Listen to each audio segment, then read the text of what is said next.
ജിയോഗ്രഫിയുടെ പുതിയൊരു എപ്പിസോഡിലേക്ക് എല്ലാവർക്കും സ്വാഗതം.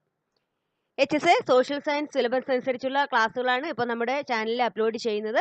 ഇന്ന് ചൈനീസ് സംസ്കാരമാണ് നോക്കാൻ പോകുന്നത്. ചൈനീസ് സംസ്കാരം ഹൊയാങ്ഹോ നദിക്കരയിലാണ് ഉടലെടുത്തത്. ഒരു 18ഓളം നഗരരാഷ്ട്രങ്ങൾ ഹൊയാങ്ഹോ നദിയുടെ കരയിൽ ഉടലെടുത്തതായി കണക്കാക്കപ്പെടുന്നു. BC 8-ാം നൂറ്റാണ്ടോടുകൂടി. ഈ ഹൊയാങ്ഹോ നദി അറിയപ്പെടുന്നത് ചൈനയുടെ ദുഃഖം എന്നാണ്. മഞ്ഞ നദി എന്ന പേരിലും അറിയപ്പെടുന്നുണ്ട്. നിരന്തരമായി വെള്ളപ്പൊക്കങ്ങളിലൂടെ ആ ചൈനയിലെ ജനജീവിതം വളരെയധികം പ്രശ്നങ്ങളിലാകുന്നുണ്ട്. അതുകൊണ്ടാണ് ഈ ഹൊയാങ്ഹോയെ ചൈനയുടെ ദുഃഖം എന്ന് അറിയപ്പെടുന്നത്.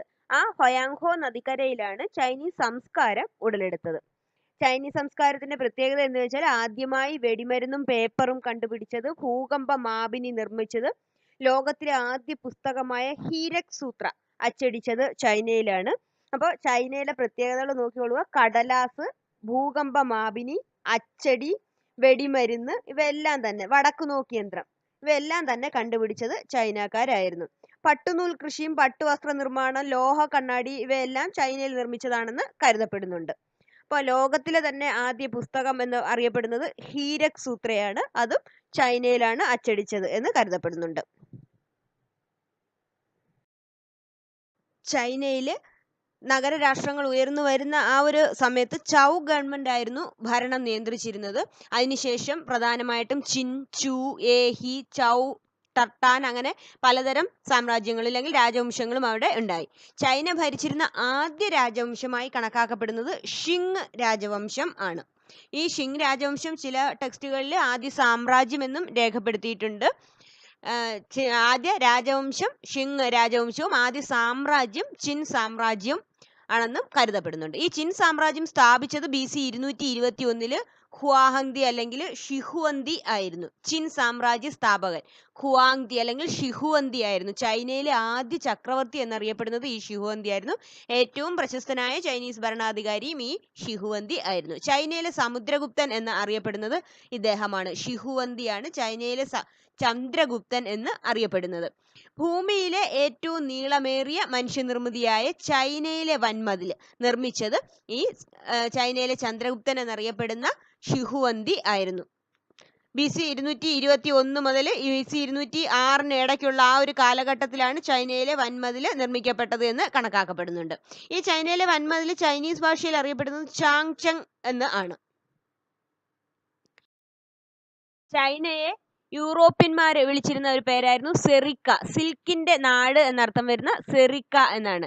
ഈ സെറിക്ക എന്ന് വിളിക്കാനുള്ള കാരണം പട്ടുനൂൽ കൃഷിയും പട്ടുവസ്ത്ര നിർമ്മാണവും ഒക്കെ ആദ്യമായി തുടങ്ങിയത് ചൈനയിലാണെന്ന് കണക്കാക്കപ്പെടുന്നു. അതുകൊണ്ടാണ് ഈ ചൈനയെ സിൽക്കിന്റെ നാട് എന്നർത്ഥം വരുന്ന സെറിക്ക എന്ന് വിളിച്ചിരുന്നത്. പ്രധാനപ്പെട്ട ചൈനീസ് രാജാക്കന്മാരെ കുറിച്ചാണ്. ചൈനീസ് നെപ്പോളിയൻ എന്ന് അറിയപ്പെട്ടിരുന്നത് ഹാൻ രാജവംശത്തിലെ രാജാവായിരുന്ന ഉദി എന്ന ആളായിരുന്നു. ഹാൻ രാജവംശത്തിലെ ഉദി എന്ന രാജാവായിരുന്നു ചൈനീസ് നെപ്പോളിയൻ എന്ന പേരിൽ അറിയപ്പെടുന്നത്. ചൈനീസ് അശോകൻ എന്നറിയപ്പെടുന്നത് തൈ ചു വാങ്ങ എന്ന ആളായിരുന്നു. തൈ ചു വാങ്ങ എന്ന ചക്രവർത്തിയായിരുന്നു ചൈനീസ് അശോകൻ എന്ന പേരിൽ അറിയപ്പെട്ടിരുന്നത്. താങ് രാജവംശത്തിൽ ഉള്ളതായിരുന്നു. ചൈനയിലെ അടിമത്തം അവസാനിപ്പിച്ചത് വാങ്മാങ് എന്ന ചക്രവർത്തിയായിരുന്നു. അടിമത്തം അവസാനിപ്പിച്ചത് വാങ്മാങ് എന്ന ചക്രവർത്തിയായിരുന്നു. ചൈനയിലെ ചിത്രലിപി എന്ന് പറയുന്നത് മുകളിൽ നിന്നും താഴോട്ട് എഴുതുന്ന ചിത്രലിപി നിലനിന്നിരുന്ന സംസ്കാരമായിരുന്നു ചൈനീസ് സംസ്കാരം. ചൈനയിലെ പ്രധാനപ്പെട്ട രണ്ട് മതങ്ങളായിരുന്നു, പ്രാചീന ചൈനയിലെ രണ്ട് പ്രധാനപ്പെട്ട മതങ്ങളായിരുന്നു കൺഫ്യൂഷ്യനിസവും താവോയിസവും. കൺഫ്യൂഷ്യനിസവും താവോയിസവുമായിരുന്നു പ്രാചീന ചൈനയിലെ പ്രധാന മതങ്ങൾ. ഈ കൺഫ്യൂഷ്യനിസം സ്ഥാപിച്ചത് കൺഫ്യൂഷ്യസ് എന്ന ആളായിരുന്നു. കോങ്കി എന്നായിരുന്നു അദ്ദേഹത്തിന്റെ യഥാർത്ഥ നാമം. കോങ്കി എന്ന യഥാർത്ഥ നാമമുള്ള കൺഫ്യൂഷ്യസ് ആയിരുന്നു ഈ കൺഫ്യൂഷ്യനിസം എന്ന മതം സ്ഥാപിച്ചത്. മഹാവീരന്റെയും ബുദ്ധന്റെയും ഒക്കെ ആ ഒരു സമയത്ത് ചൈനീസിൽ ഉണ്ടായിരുന്ന മതമായിരുന്നു ഈ കൺഫ്യൂഷ്യനിസം. ഈ കൺഫ്യൂഷ്യസിന്റെ സംഭാഷണങ്ങളും പ്രബോധനങ്ങളും ഒക്കെ അടങ്ങുന്ന ആ ഒരു ഗ്രന്ഥമായിരുന്നു ദ അനലെക്സ് എന്നുള്ളത്. ദ അനലെക്സ്